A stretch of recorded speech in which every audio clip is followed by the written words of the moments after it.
บายดีข้าพเจ้าคำเหล่าวงวิหารเป็นฝ่ายเทคนิคของบริษัทที่ปรึกษาฟ้าวัฒนาวันนี้ข้าพเจ้าจะมาแนะนำอุปกรณ์บันทึกเงินสดหลายคนสงสัยว่าอุปกรณ์บันทึกเงินสดแม่นหยังอุปกรณ์บันทึกเงินสดแม่นอุปกรณ์ช่วยในการบันทึกรายการขายสินค้าและการบริการซึ่งเครื่องนี้เหมาะสำหรับมูลธุรกิจขนาดน้อยและขนาดกลางที่ยังบ่ทันมีระบบบริหารจัดการข้อมูลการขายและการเงินซึ่งเครื่องนี้จะสามารถช่วยในการบันทึกรายการขายบันทึกเงินสดที่ได้รับและสามารถสรุปยอดขายประจำวันรายงานยอดขายประจำเดือนซึ่งต่อไปนี้เราจะมาแนะนำภาพรวมของเครื่องบันทึกเงินสดนะมาติดตามกันเลยเครื่องบันทึกเงินสดที่เราจะมาแนะนำในมือนี้แมนรุ่น SCRS G14 เวอร์ชัน2ที่ห้องรับทั้งภาษาอังกฤษและภาษาลาวสามารถอ่านภาษาลาวได้พิมพ์ภาษาลาวได้มีแป้นพิมพ์ภาษาลาวออกแบบมาสำหรับประเทศลาวโดยเฉพาะในตัวเครื่องบันทึกเงินสดเองจะแบ่งออกเป็น2ส่วนที่1คือเป็นเครื่องบันทึกเงินสดและส่วนที่2จะเป็นลิ้นชักเก็บเงินซึ่งท่านสามารถไขลิ้นชักนี้ด้วยระบบการขายหรือว่าไขด้วยมือโดยใช้กระแจ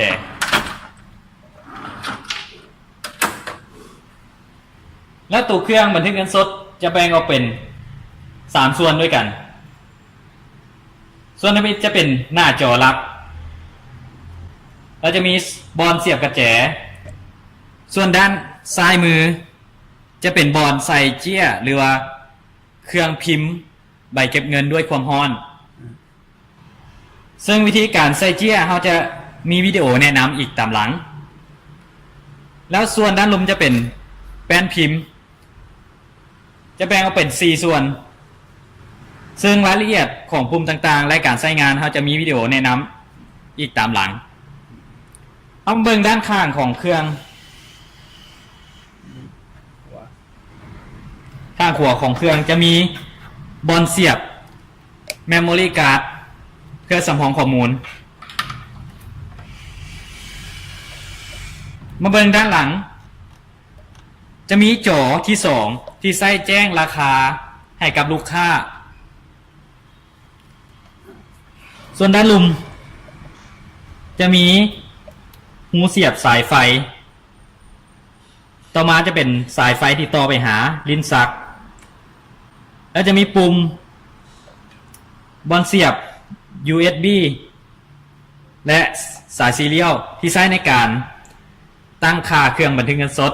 หรือว่าอัปเดตเฟิร์มแวร์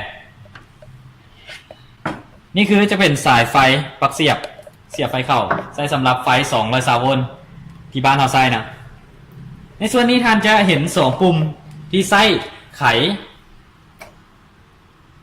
ฝาโปกใบเก็บเงินวิธีการไขดึงขึ้นน้อยนึง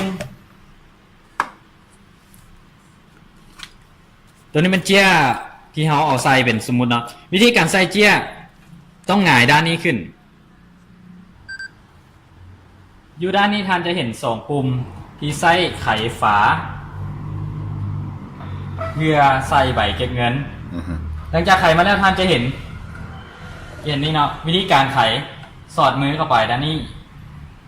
งัดขึ้นน้อยนึงแล้วก็ใส่เจี้ยเข้าไปการใส่เจี้ยมันใส่ด้านนี้นะหลังจากใส่ลงไปแล้วคมลงไปเล็กน้อยปิดด้วยฝา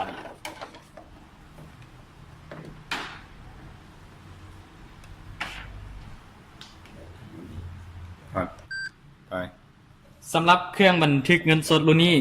ก็จะมีกระแจมาให้ด้วยกันทั้งหมด3ลูกจะมีกระแจ S กระแจ Z แล้วก็กระแจ P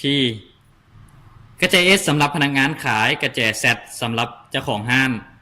และกระแจ P สำหรับโปรแกรมเมอร์ในการตั้งค่าเครื่องบันทึกเงินสดมาข้อนี้การแนะนำข้อมูลเบื้องต้นของเครื่องบันทึกเงินสดรุ่น SCISG 14เวอร์ชัน2ก็สิ้นสุดลงเพียงเท่านี้ส่วนรายละเอียดของปุ่มต่างๆและคำสั่งของปุ่มต่างๆท่านสามารถติดตามชมวิดีโอถัดไปที่เราจะแนะนำขอขอบใจทุกท่านที่รับชมวิดีโอขอขอบใจ